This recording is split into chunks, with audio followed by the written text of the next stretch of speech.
I'm here.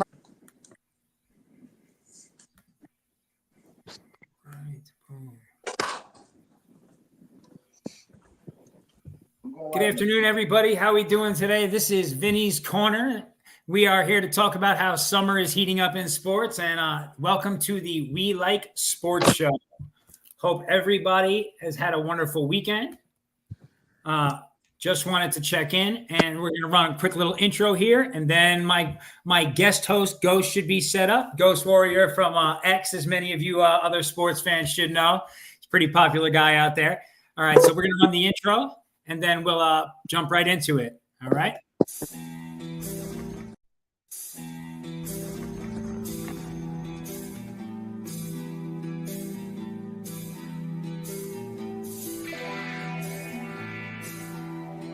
Purdue as Mitchell looks for an answer. Ooh, pure, nothing but net. Garland to the basket, stole the inbound pass. He lays it in. Basketball down there. Very high percentage shot for him from that spot. Merrill for three. Tristan Thompson on the floor. Diaz the three, that's short. Hard rebound, ricochets out to Merrill for three again.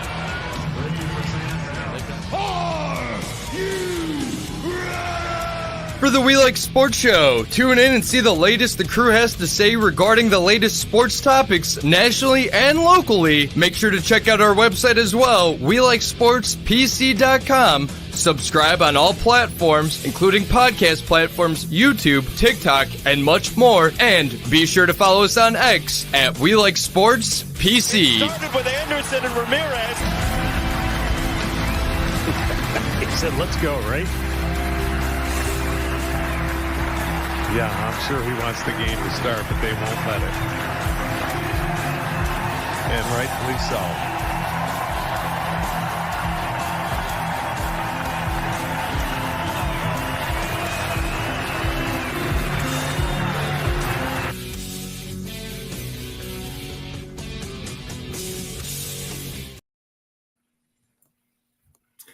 Welcome back, everybody, to the We Like Sports Show and Vinny's Corner. Hope everybody had a wonderful weekend. It is another hot one in July. I'm here from Las Vegas, Nevada, with my host, the Ghost Warrior from X. How you doing, brother? What's up, man? Thanks for having me. I'm doing all right. How are you? I'm doing good. Today. Thank you for asking. So we got a pretty packed show today. There's a lot of stuff going on in sports for us to kind of chop it up about. So let's just jump right in. To me, I think the biggest thing going on right now that you and I have been kind of jumping on, I think it's become a very popular trend in social media. WNBA, right? Caitlin Clark, Angel Reese. You've been outspoken about how dominant Caitlin Clark's been. Is she the shoo-in for the Rookie of the Year at this point, do you think? I know we've been going back and forth with the content. This is the first time I've ever spoken to. We've been sharing each other's stuff since like April. So first off, just nice to meet you, man. And I don't know, did I call you Vince or did I call you Rooster? You call me Vince. Yeah, that's my old boxing nickname from childhood, actually. Okay, I feel it. Yeah, I took Spanish in high school and college. But regarding Caitlin Clark, but anyways, the introductions are done. Dude, have you seen the past couple of games she's played since the intermission? She's been going, obviously, like lights out. So I know the whole thing is to be like compare her to Angel Reese. I don't take a side. You see my content. One day I promote kind of one girl with the content. I get like an idea. I think this would be a cool piece to share out, to the exosphere. The next day I'm doing Caitlin Clark. So I'm just enjoying it for what it is. I don't have like a dog in the fight. You know what I mean? So I love them both. I'm leaning towards Caitlin Clark being the Rookie of the Year just because I think she's more impactful. So I know it gets like a divisive thing, but I think she's the standout in my opinion between the two. I agree. Now, like if the season ended today, it would go to Caitlin Clark. I think they're both doing amazing though, and it's almost unfair. This is just like the society we're in now, right? The culture, social media gets it, eats it up. So. There's a lot of this comparison stuff. They're both amazing players for different reasons. You know what I mean? They don't play the same game. So like that's what I think is unfair. Like people want to make that comparison, but like they're very different players on the court. So like to me, they're just what they're doing for the sport is amazing. I mean, it's been around since, you and I were probably almost in our teens now, right? It's been a long time, and it's never gotten picked up like it is now. I agree. So I'm ever paying attention to it. And, part of that is because I say brand new, but I've only been doing Twitter for about 4 months, 3.5 months or so. So it's, this is definitely the first year I'm paying attention to the WNBA.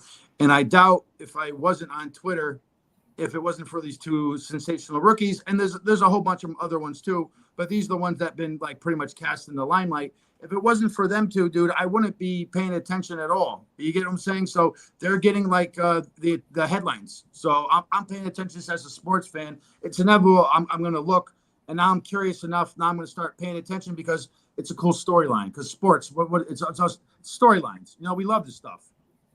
What's got me about it, and I've never really watched WNBA. I'll be the first one to say it, but I did start paying more attention to women's basketball probably in the last year or so because of these couple of women, because of Angel, because of Caitlin. I started watching them on a collegiate level. It was awesome. I was surprised. It went so fast. I just watched them in the NCAA tournament, and now they're going toe up in the WNBA. It happened in the same season, it happened so quick. So I'm just enjoying it right now because I think that the turnaround is it's wild. These girls were, professional level, and you're seeing it now on the court. They're both playing dominant game in, game out. They look way better than they were in college 2 weeks ago, for any sport. So it's been sensational to watch, and Caitlin, the touch on her shot, it's one of the better, male, female, whatever. She's just got one of the nicer shots that I've seen from behind the arc, period. So it does look sweet. So I'm not going to critique it from an efficiency standpoint, but what she's doing is it's working. So is she shooting between 33, 35% from the arc? I don't know what her statistics are off the top of my head, but she's highly efficient. Right about that. So I check the stats, not every day, but if I'm going to craft a piece of content, if I want to say something, I want to make sure the stats are true. But every day or every night rather, because they play so many WNBA games at noon. They wrap up for me in supper. But nevertheless, every day we'll say they're showing up consistently, and then Angel Reese, of course, putting in double doubles. So they're rookies coming off the rip, making a big impact. When's the last time a male from the NBA has had this level of impact? It's been a while, I think. Look, the Fever were not winning games. They were not. And they're not a great team yet, but they're winning a lot more games. Agreed.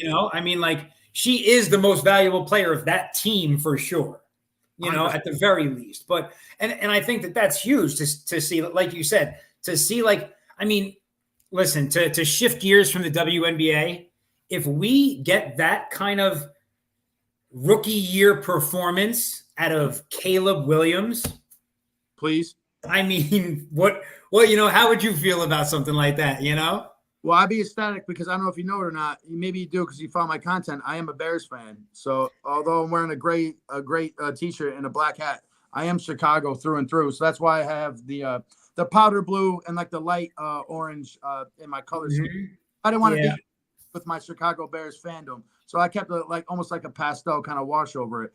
I would be ecstatic if Caleb Williams had half the impact that Caitlin Clark is having in the WNBA this year. That would be leaps and bounds beyond my expectations. So, I don't know if you want to go into the NFL right now, but I'm kind of thinking a realistic expectation for Caleb Williams this season and the Bears is a chance at a wild card berth. And I don't think that's out of me being a homer. I think that's me being very objective. So for the first time for me, I like to gamble a lot. So that's why I pay attention to sports, especially the NFL. It's my favorite sport to bet. I tend to do pretty well in it. So not bragging, but first time as a Bears fan in a long, long time, I'm looking towards the season with optimism. So I'm stoked, dude. I can't wait. So I'm chomping at the bit. Listen, I think that's That's completely fair to look at from. Okay, so like if we look at that team on paper, they've got a top 5 receiving core almost immediately, right? Day one, this kid's got a top 5 receiving core in the league, right, to back him up with both a rookie and a seasoned vet who are serious players, So like he's got a lot of opportunity to come out. I expect to see them pull off a winning record, like a 9-8, and like everyone's Green Bay's good. They are. They're not bad. I think it's the Lions division right now. I think that's pretty like solidified. And there's a chance that Green Bay is not, they did okay this year. They did okay. But, they were like right at that level. So I don't see why Caleb Williams playing a decent season, not even like lights out, but a decent season with the quality he's got around him that they've been installing this offseason. I don't see why they can't get above 500 and potentially take a wild card. I agree with you. So I'm glad that you said that, because that seems to be most people's opinions. Certainly so that I like kind of respect, in terms of knowing what their sports is about. So I'm glad I'm not taking crazy pills. So yeah, a wild card, they should be in contention for it. I really think their expectations this year is to make the playoffs. So that's not like a huge jump, because last year they were 7-10. But they started the season really terribly. They had a couple like bad beats, and then Fields got injured, and he was out for like a month. The second half of the season, I think they went 5-2. So they ended up salvaging the season. It was somewhat respectable last year, being 7-10. But I think the last two losses that they had, so they went like 5-2 to finish the year, which I thought was really great. The 2 losses that they had, maybe it was 3, but I remember the 2 that they had was against the Lions and then the Browns, which were obviously teams that went to the playoffs, and the Bears were competing the whole game, even though their offense was kind of doo-doo, and they were in the fourth quarter, it was anyone's game. So you inject Caleb Williams in an offense that's more than serviceable. Now the defense doesn't have to carry the load. Dude, it should be a no-brainer. You can take that 7-10. I'm thinking like 9-8. So I think the under for them is, I think it's 8.5. I'm trending the over. So 9-8, I think in the NFC should get you a wild card. 10-7 might be a little bit of a reach. Things would have to fall into play. Depends on other teams' records, obviously. But, kind of fingers crossed. I'm looking forward to it. Again, I'll reiterate, I'm looking forward to this season with optimism. Even if they don't make it, I think, at least they should place, if I use a horse bet. Yeah. And that's all you can ask for, is that you see the progress. You know what I mean? So they may not make the playoffs, but if you see them, if they finish 8-9 and Caleb looks like he's ready to rock and roll, okay, great. Let's go to next season.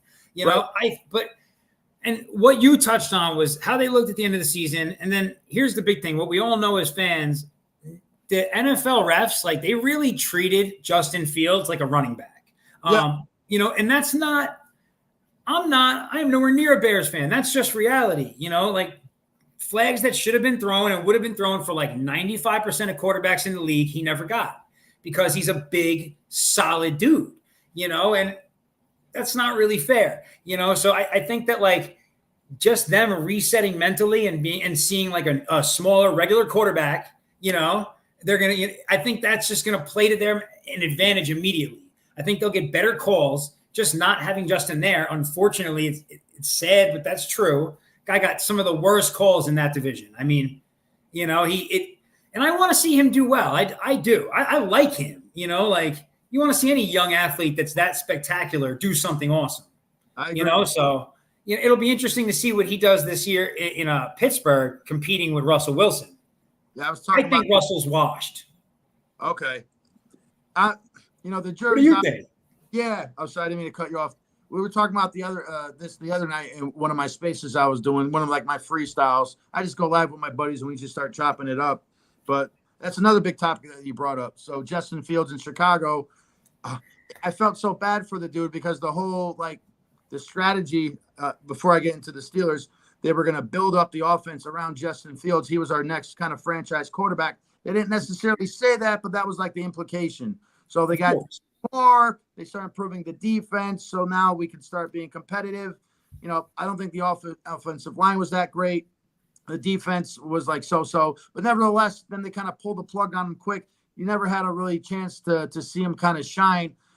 They used him too much as a mobile quarterback. So for a while there, for like a month and a half, he was the Chicago Bears leading rusher most games. So some games he was getting more rushing yards than passing yards. That's not a recipe for success in the NFL. So they did him a disservice. The coaching staff should be reprimanded. The organization should be like, yo, this doesn't work in the NFL. That was like hanging for like that was reaching for low hanging fruit. That's not a long-term strategy. And he got banged up, and you're right. And he did take a lot of blows. And it's like, oh man, he's gonna kind of beat the fuck up. He's gonna beat excuse my French here. But you're right. You're right. He was like kind of like a Cam Newton situation where he get banged up a lot and he never got like I'll call it the benefit of the calls. Whereas like maybe a Patrick Mahomes or a Josh Allen would get that because he was like almost like expected to run and not pass.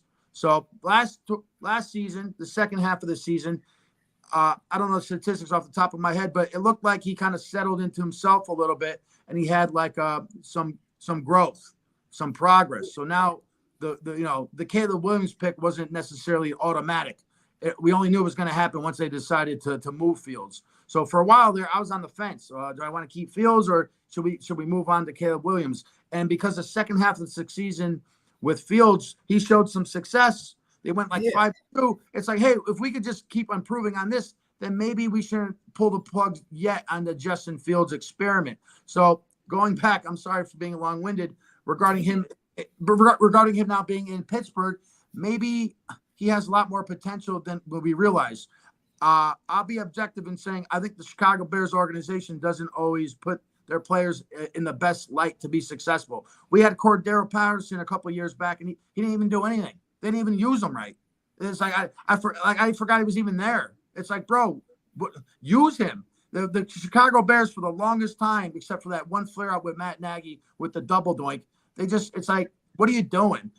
It's like I don't get it. It's like I'm not an expert. I'm just a regular guy, but just me and you would have certain opinions. It defies logic. So I think Fields does have a higher ceiling that most people are giving him credit for. Regarding your take on Russell Wilson, I don't know, but I'm super curious to see what they're going to do in Pittsburgh. I think it's like the second most interesting storyline. What's going to transpire with that quarterback situation? And they've been teasing the fact of possibly utilizing 2 quarterback sets, at the same for the same play. So I think he's a lot more than like a Taysom Hill situation. So Fields, it's like I'm curious. I'm rooting for the guy because he was a Bear. He showed a lot of heart.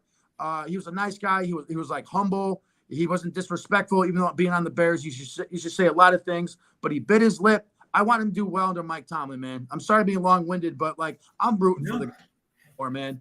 Listen, and I think that's exactly the thing is that I think being in Mike Tomlin's, or with that coaching group, I just see that they're going to automatically rein that running stuff back in.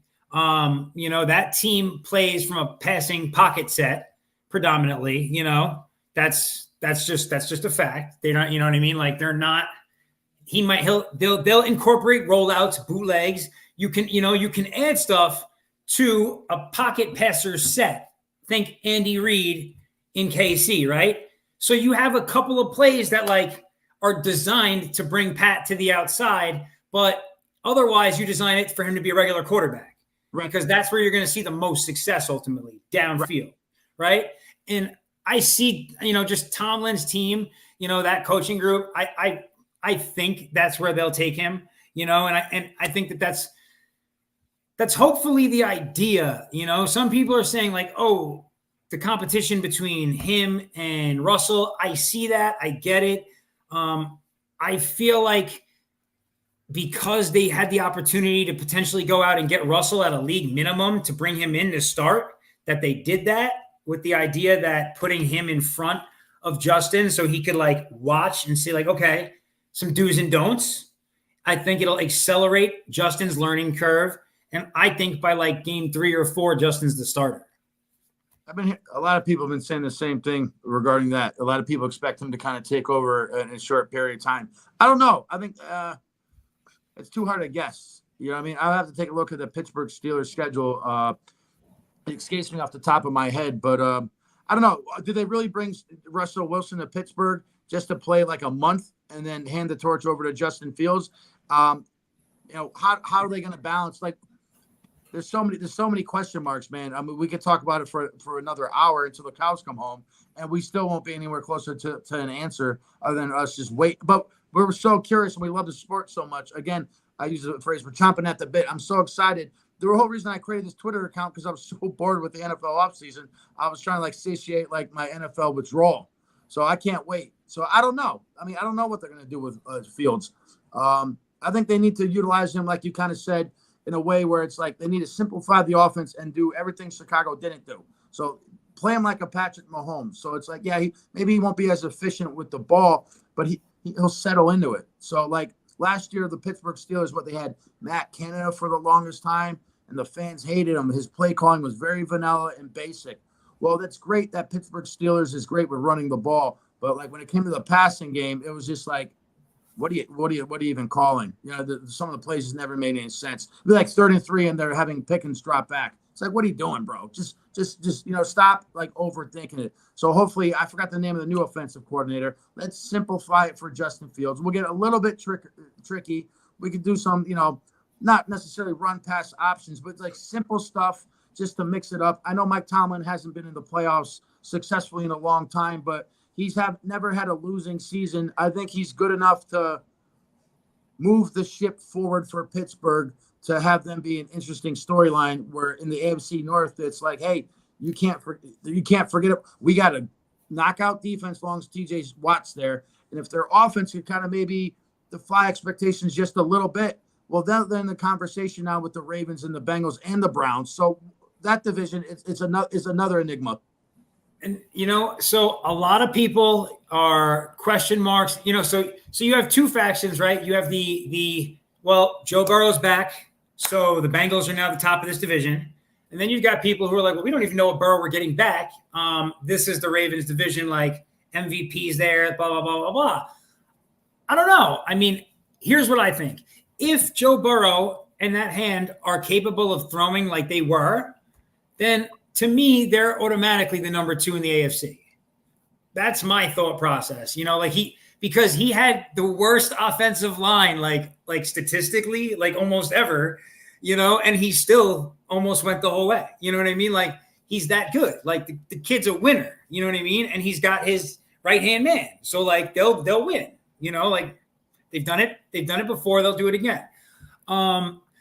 But what I think about the Steelers, in 2024 and beyond, don't forget to tune in. In 2024 and beyond, don't forget.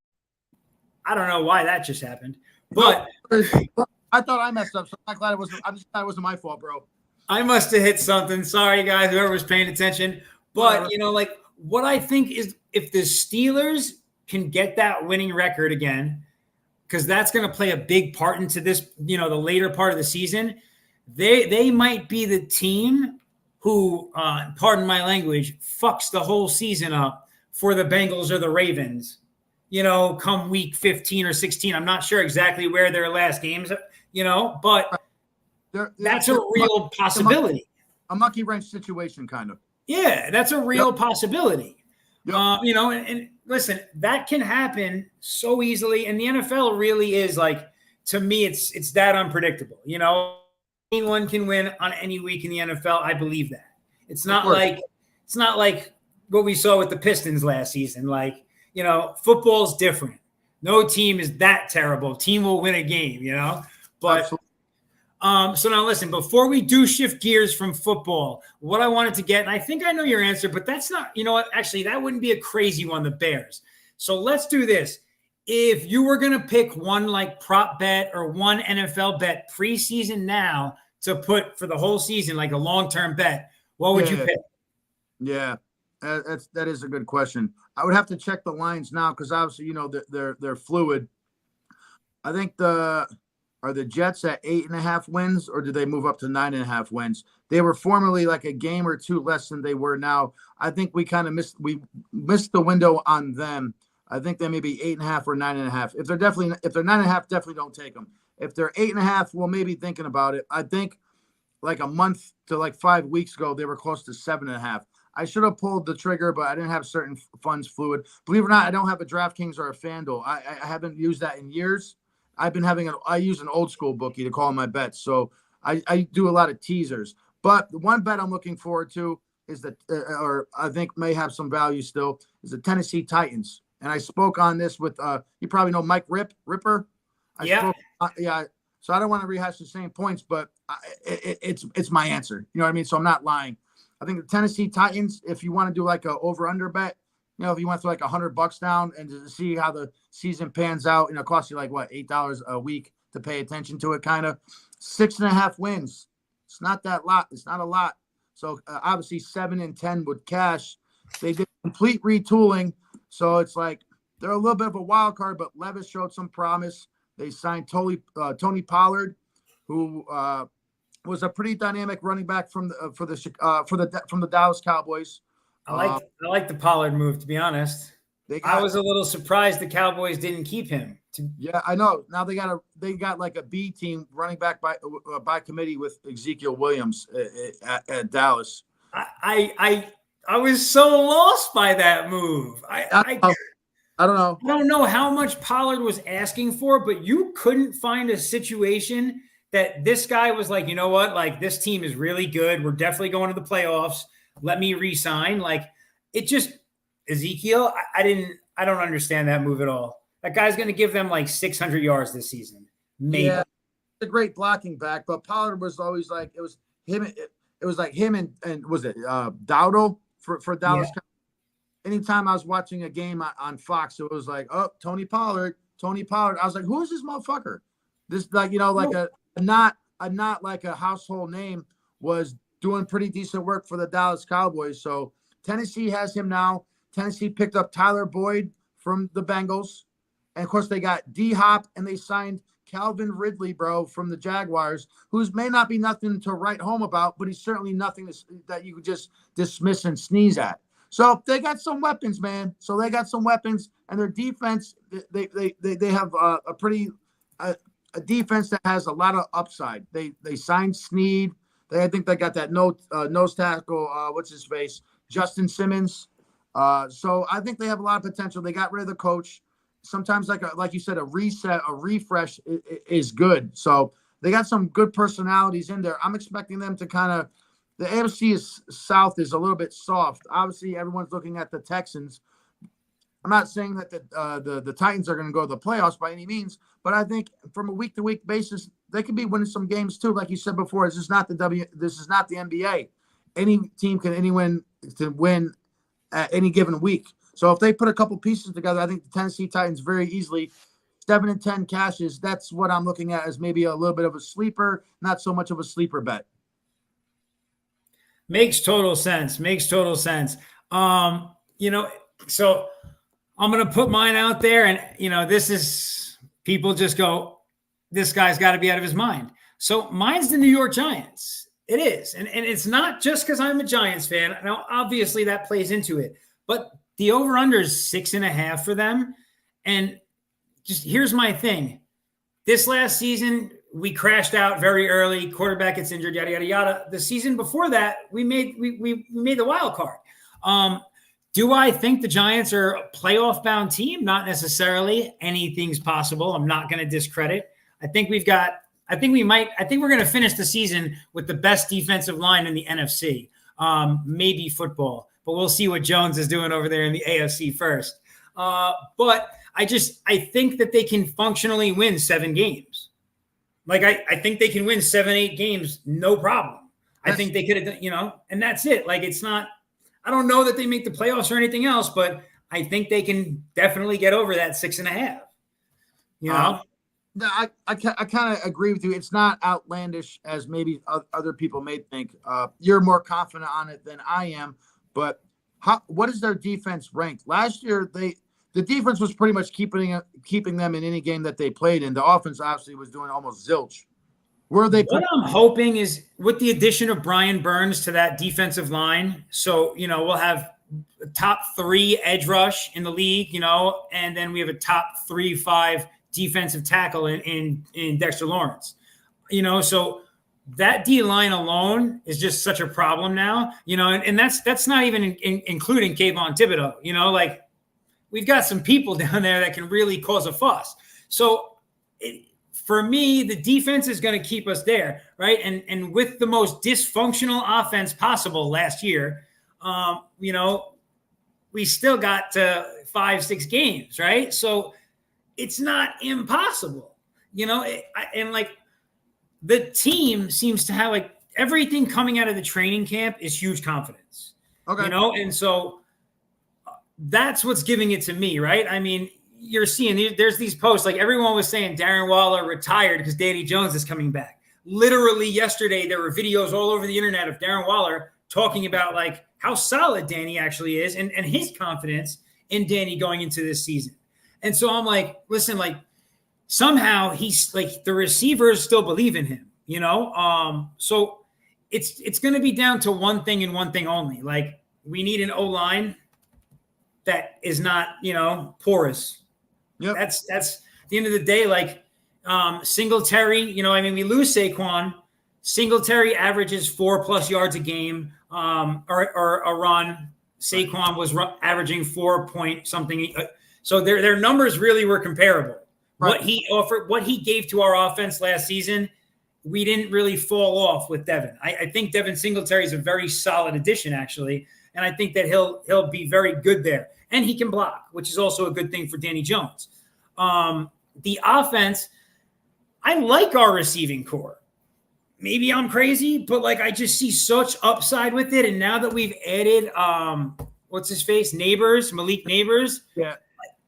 I'll be honest, I've never played fantasy football until this year, but Neighbors was the first person I picked. Okay. Because I think he's going to go off this year. I think whoever he throws the ball to him is going to look amazing. Hopefully it's the case. I'll say one thing, and I'm not just saying this because you're a fan. Daniel Jones, I think, gets a little bit more hate than he deserves, especially being the fact that he's in the New York media. Someone showed me a graphic after Trevor Lawrence got paid when he got the bag, and they compared like their statistics side by side. There wasn't that much of a disparity in terms of wins and losses and completion percentage and yards per game. It was actually very comparable. So it's like you got, Trevor Lawrence in Jacksonville getting the bag, and you got Daniel Jones in New York almost ready to lose his job. And then you look, they were kind of like neck and neck. So I know it's not a perfect comparison, but it's like you got to look at the analytics of it too, though. It's like, do you think he's really been in the best situation to win? Has he been set up for success in New York? Are the coaches doing everything possible? I'm a type of guy. Maybe my hot take is more cold than I think. You can't just blame it on one guy. So I always say like Tom Brady wouldn't have been Tom Brady if he didn't go to the New England Patriots. If he was the backup for the Arizona Cardinals and he never saw the field, well, he just would have been relegated to NFL like backup, practice squad. He never would have had the opportunity. So it's like this.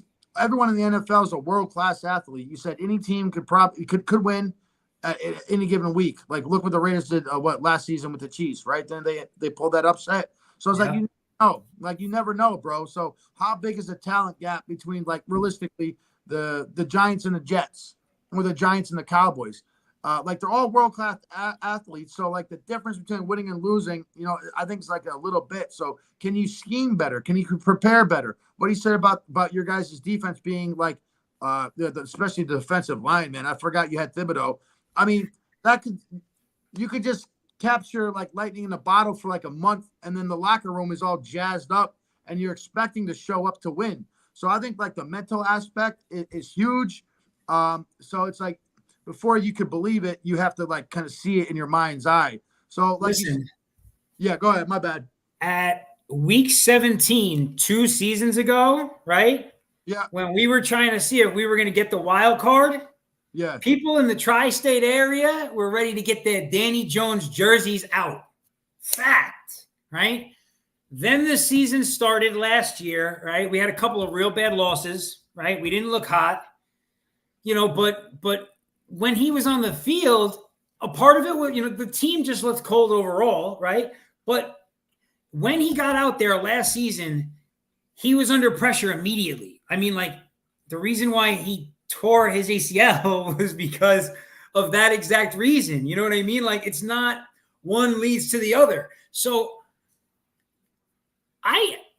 I'm not upset to think that he's going to be the starting point this year. And like, people ask, and they're like, well, who's going to start for the Giants? And I'm like, we just gave this kid $160 million a year ago. He's going to start. What are you talking about? Like, I know the answer to that. Locke will have the opportunity to get in there. He'll get reps somewhere. But Danny Jones, like, we know he's the starting quarterback for the Giants. Right. Like, the Giants like him. And like they were willing to move on, and they didn't get their wish. So that actually came out. I don't know if you saw this recently, but the Giants had discussed potentially the front office being okay with making a move, right? That was kind of like the word on the street, kind of. Yeah, but and so it, like, on one of these shows, they show Coach Shane talking, and a lot of people were really upset that, like, how on board they were for Danny and how not they were for Saquon. But it's just, unfortunately, like you and I grew up in a different football league, right? And running backs used to win MVP, like that used to be a real thing. So Saquon could have been that person. In another time, these running backs would be making crazy money. It happens to be that, well, the money's there. It's a quarterback-driven league. So, like, of course, the opportunity was like, all right, one gets the tag and one gets the money. We're giving it to our quarterback. Right. That's going to happen every time. Like, it doesn't matter if you're Derrick Henry. It doesn't matter if you're a running back and not a quarterback, you are just not valued as high, period. Yeah, fair. Whether it's right or wrong, that's the situation currently. Yeah, what you said, it's weird now because, like, remember the years back in the day with fantasy, you would have like an Adrian Peterson, Jamal Charles, like these guys were like lights Best out. guys. LaDainian Tomlinson for a long time. That's even like a Marshawn Lynch. Now it's like, who are the bell cow like running backs? Like even Todd Gurley. I thought he was going to be spectacular, and then like the Rams like gave up on him. He had like one injury. I forgot how significant it was. And then, like, they didn't want to re-sign him. Then he's like a freak. I'm like, yo, Todd Gurley showed, like, that motherfucker was thorough. Todd Gurley. I was so disappointed in the Rams for not re-signing him because, like, that guy with rehabilitation and a long-term contract, like, you want a 1,000-yard rusher at least, right? Really, you want more than that. But that guy will be a 1,000-yard rusher every season with the right situation. He's good, So I think. Sorry. No, I cut you off. I said, so we're the stud running back. You can just rely on it and pound the rock, and they'll carry like the offensive load from week to week.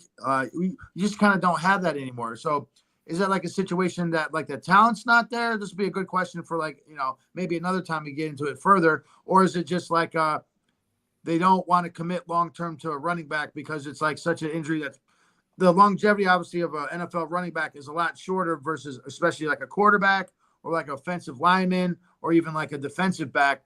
They don't want to put like a long-term investment into it. From a business standpoint, it makes sense, but at least for a 3-4 year contract, why wouldn't you want to have a guy that you could lean on to take the lion's share of the carries? Like I don't what forced that change in the NFL from moving away from that.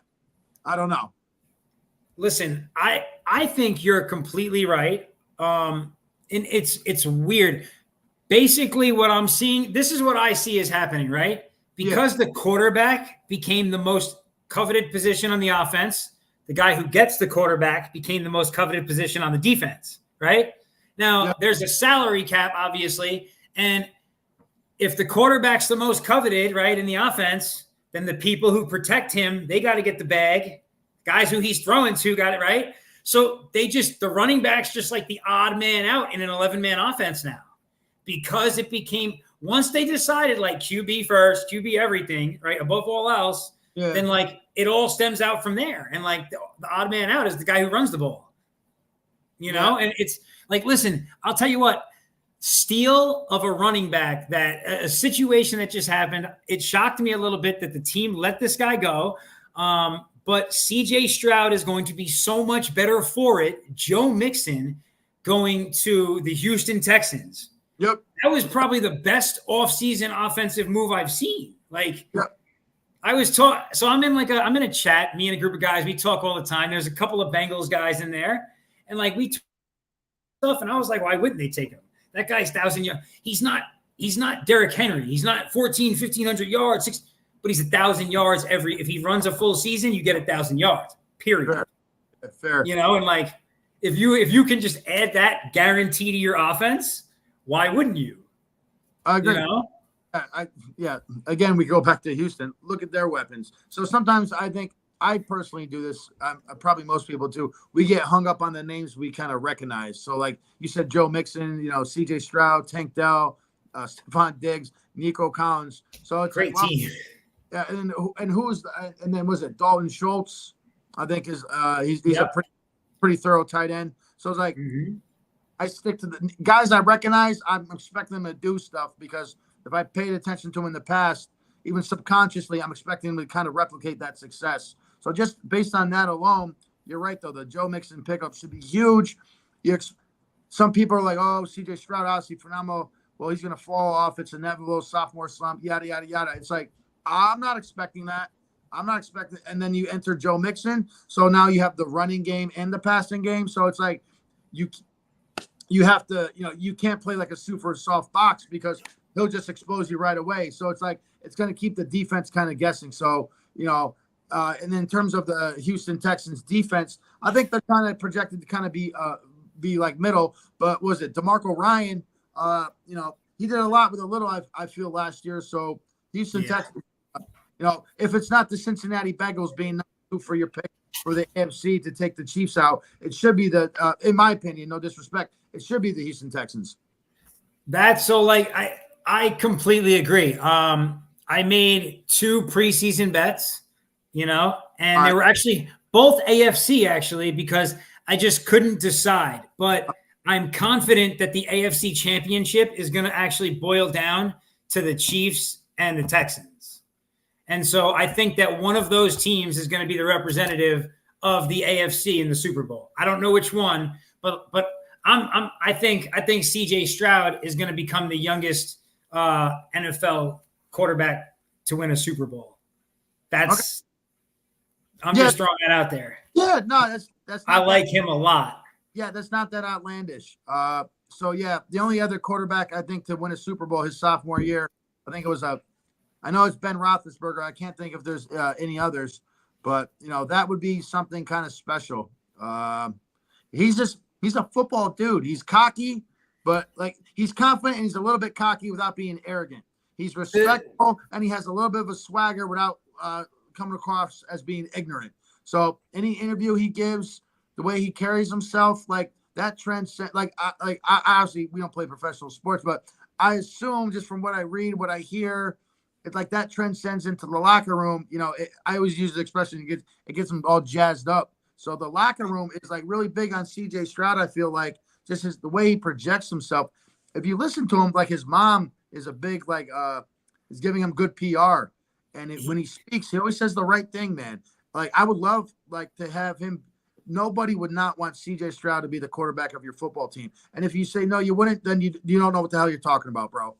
I saw a video of him with I don't know what her name was, but some woman that apparently sleeps around with a lot of famous athletes, Yeah. She was 20 years older than him or something. And he's walking out to his Lamborghini truck.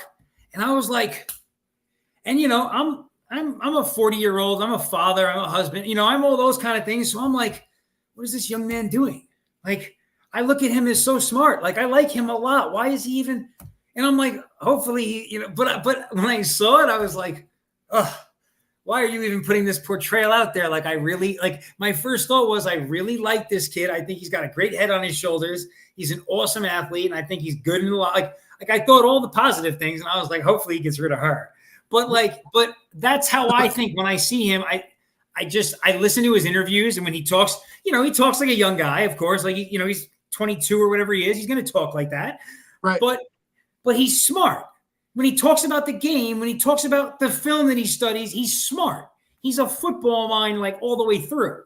Like he doesn't, you you can tell at a young age, this kid was like, that's it for me, football. Like it's like, you know how Mike Tyson talks about boxing?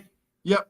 He processes like that. When you listen to him talk about it, you're like, wow, guy knows everything. But that's how CJ is. I agree with that. That's a really good analogy. I love that. I really love that.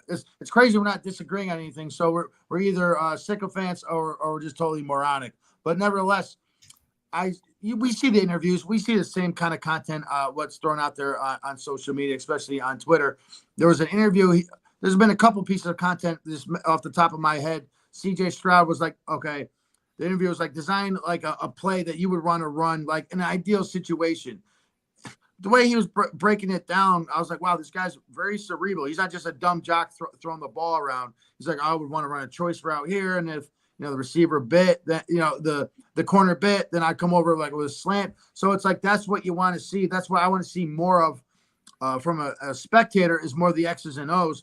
But he broke it down very analytically. So I'm like, wow, this dude's good. No wonder he had success last year. I made a joke. I made a piece of content. CJ Stroud has less NFL career interceptions than Tyreek Hill has children. So, fact. So that wasn't. So he was out a couple of games last year. So it wasn't necessarily a full season, but it was like a lion's share of a full season. And the stat still holds true. I think it was almost 25-5. So he was very efficient with the ball for a rookie, bro. Now he's not growth in the NFL isn't always like linear, right? But you assume that now he's digesting all that stuff.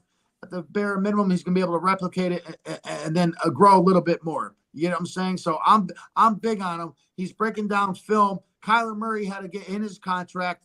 Oh, you have to watch this many hours of film per week, or like, and then the coaches were checking on to see if he's doing his homework. Well, if a quarterback doesn't want it, if you have to put that in the contract, I don't want that guy being the quarterback of my team. CJ Stroud seems to be like a film fanatic. He's like it's the chess pieces, bro. He's very cerebral, like you said. He kind of talks like a little, like he's got that young bravado, but when he's talking about something specific, you see the mind at work. Exactly, and that's the thing is like when you bring his focus to what matters, the sport of football, he dials in very quickly, and it's like. Yes, maybe he speaks with, a younger jargon than a 45-year-old man is going to, 40-year-old man is going to, right? But he speaks clear as can be. Like, this boy knows the X's and O's. Like if you gave him the marker, he could just draw it up, and you can see that. And I think that's like, for me, that's what's huge is like, I felt like when he got injured and then he came back and like, he just took the keys, like he did not miss a beat.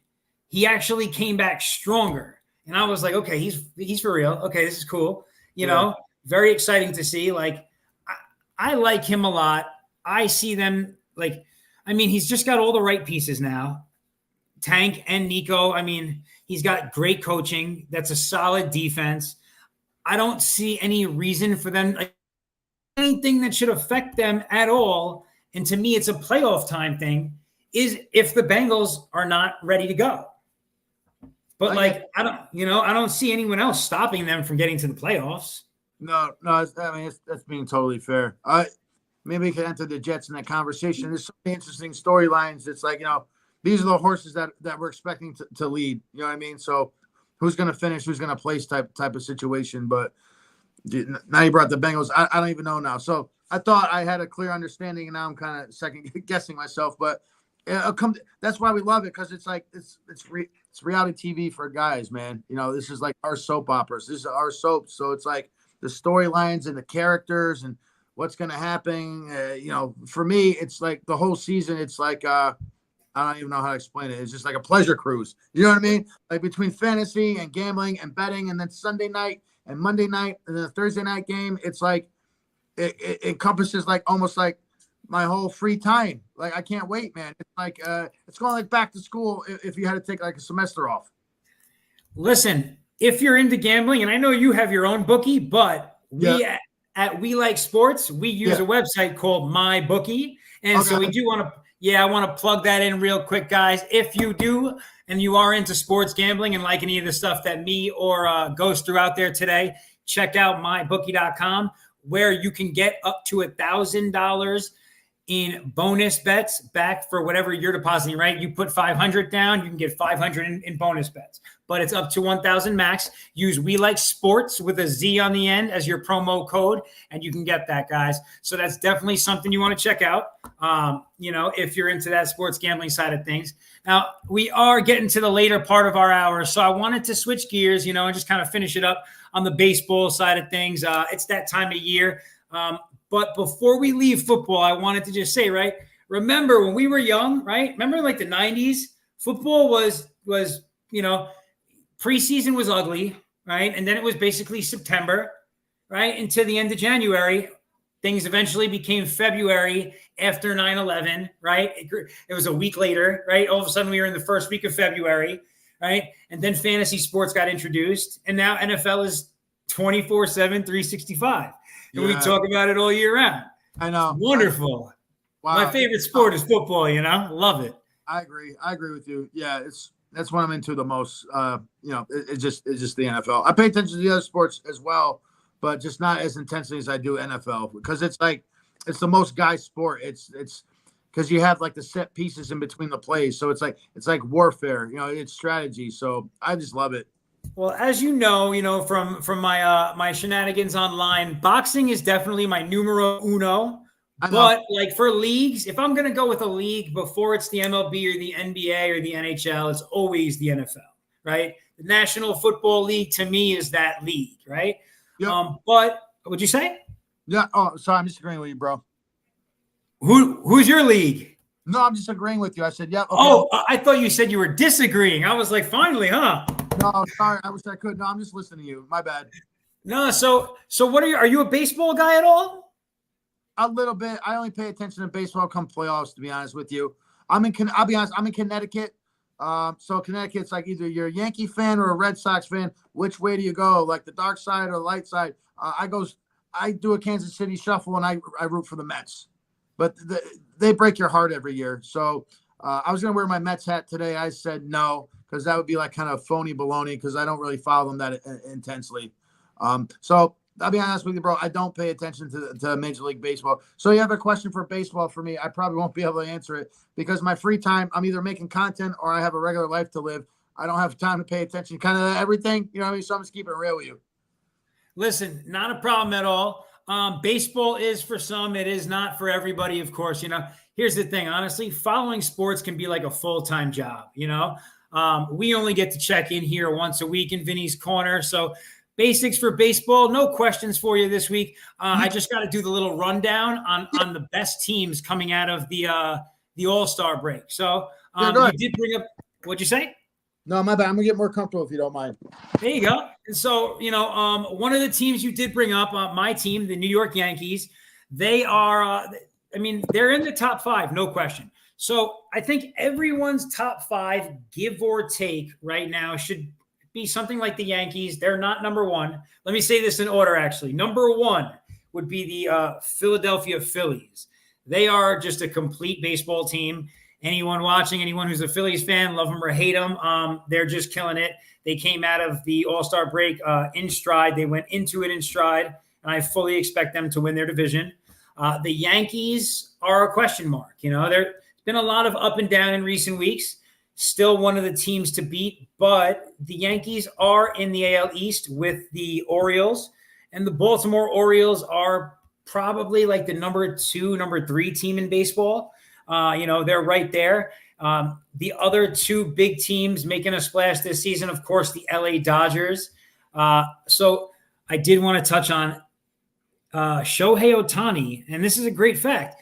He's I think he might be like the only player to hit a home run and in a baseball game and throw a win as a pitcher in the All-Star game. He did that in the All-Star game. Okay. All right. Yeah. And that's a very different statistic, so he's done it he's won a game as a pitcher and he's hit a home run. That's not a lot of people can say that. Yeah, it's some Babe Ruth shit from like 1915 or something. You know what I mean? Listen, I mean, at this point, he needs to just start winning championships, and that's the only person you could really throw him back to, right? Is Babe Ruth. Yeah. I'm not really a Shohei guy, but I understand from a marketing standpoint and a talent standpoint, he's incredible. You know, he's what's the term they use? He's a generational talent, right? Right. But he really is. You know, he's one of the best pitchers out there. But he was. 2 Tommy John surgeries later, he's no longer pitching. You know, so now he's really just a DH. So I don't know if the value is the same from like a baseball standpoint to have paid him almost $1 billion, but we'll see how it works out for the Dodgers. You know, they're still a good team. And then I think the number 5 team, maybe number 4 team in baseball, depending on who you talk to, but probably the best bullpen in baseball is the Cleveland Guardians. You know, exactly what I said. They're just solid pitching through and through. Sometimes the offense doesn't match what they're doing on the mound, but they do have a good team. You know, Ramirez just kind of showed out during the home run derby, but a Dodger did win that too. But they're a very solid team. Those are my top 5 right now. You know, I expect to see all of them in the playoffs. We'll see. And then the last thing I wanted to touch on and just shout out everybody. I think to me, this is the biggest event of the summer. Well, the 2 biggest events of the summer. We'll say that. First, if you are into sports entertainment, right? WWE SummerSlam is next weekend. A lot of people love that. Some people hate it, but I grew up boxing. I grew up doing martial arts. I love watching wrestling. It's fun. It's a time. Right. Whole family will get in front of the TV. You guys should definitely check it out. I think Soka, right, the head of the bloodline, as they call it, will be facing off against the champion, Cody Rhodes, the American Nightmare. Who doesn't love a Rhodes? It's going to be a good time. So do you ever watch wrestling? I haven't since the days of the New World Order, bro. Okay. Yeah. So obviously you put a lot of wrestling content out there. So thank you, because you're my go-to wrestling guy. So then I can just reshare all your content. And let's be realistically, our followers are kind of similar. You know, we move in the same circles, the same spaces, but you know, you make it easy for me. So I'm like, I go to you for like the boxing and the wrestling stuff. You have, especially Carlos too. He's a nice guy. But you two, you guys put out a lot of. Excuse me. Can I swear here, or am I supposed to swear? You're not supposed to swear. We do have sponsors. Okay. All right. So respect to the sponsors. You guys put out a lot of friggin' content on a daily basis. So I don't know what kind of machine you got behind you guys, but you put out some really decent stuff. I'm trying to I'm up late at night, midnight, just crafting stuff. I'm seeing what the headlines are going to be, just so I can make it easy for me for the next day, just to try to kind of keep pace with you guys. But you put a lot of boxing stuff, but your wrestling stuff's great. I do enjoy it. But I just don't, bro. There's not enough time in the day to follow baseball, wrestling, the WNBA, the NBA, and then the NFL offseason, the draft, and then you get what I'm saying? You get it. It's not like if this was my job, then maybe a different friggin' story. But I can't. So I know a little bit about it, but I don't pay attention. The only stuff I know is what I get off of you guys is content, and even at that, for me, because I'm not doing a deeper dive, it's kind of like the surface level. But I miss the days of wrestling where it was the NWO versus the WCW. Those were the characters I grew up and loved, and I still love. Unfortunately, most of them are all gone by now. Look, this is what happened to me, right? I didn't watch wrestling in years and years and years. I got Peacock, the streaming service. I think NBC Universal owns it or whatever. And so when I got Peacock, one day I was just going through, and there was a live premium, one of their pay-per-view events. All their pay-per-view stuff goes on Peacock for free. And I was like, oh, I put it on, I watched one, and I was like, oh, that was, I was laughing the whole time. My wife was asking me questions about it. And then the beginning of the summer, the next time there was an event on, my wife was like, are you going to put that wrestling stuff on? And I was like, what's up with that? Yeah. All right, why not? And it worked out. So it's entertaining. I think that's a great one. And then, so the other one, and I'm glad you pointed it out. My favorite thing in the world is boxing. And to kind of close out the hour, I did want to highlight next weekend is a pretty huge moment in boxing. It's the first Saudi funded boxing event here for the Riyadh season promotion, which works with Top Rank, Matchroom Boxing, all of the major boxing promotions. Mm-hmm. And it's bringing us Terrence Crawford, Terrence Bud Crawford, one of the, most phenomenal boxers of the last decade. He's 40-0, and he's moving up to 154 pounds to fight for a belt. On that same evening, Pitbull Isaac Cruz will be putting a belt up. So there will be 3 total belts on the line next Saturday, August 3rd. A total of 10 fights on the card. And because Terrence Crawford happens to have a relationship with Eminem will be live performing at this massive boxing event, which is going to be at the LA Coliseum in Englewood. It's huge. This is going to be one of the biggest boxing events of the last 50 years. Okay. Awesome sauce. So definitely tune into that and check my page on X. Obviously, you'll see all the content about it over the next week for sure. Right. Yeah, I see what you put out, so I won't be able to miss it. But yeah, no, it definitely sounds interesting. So obviously, Eminem was so big, kind of just promoting the Detroit Lions when it was the Lions versus the 49ers. The camera loved them just like the Chiefs cameras love Taylor Swift. So if he's doing something promoting like a Detroit area athlete, the media is going to be huge. Oh yeah. Who's not an Eminem fan? And listen, there's a huge bunch that aren't, but that's even better for the people, right? The more hate, the more publicity, unfortunately, right? That's just the reality. So all eyes should be on boxing next weekend, which will be a wonderful thing to see. Okay. Last minute before we do head off for the show today, I did want to shout out our other sponsor. It's called Dubby. So if you're into pre-workouts, if you're into fitness in the gym, you need a little pick-me-up that won't give you the jitters, check out Dubby, and you can use the We Like Sports with a Z code to get 10% off on your next purchase of Dubby. Thanks again, guys, for checking us out on Vinny's Corner with my boy Ghost here, and we will check you guys out next Tuesday evening. Take care. Thanks, bro. Thanks for having me. This is cool. Thank you. Yeah, for sure, bro. It was awesome. I had a really good time. Thanks. And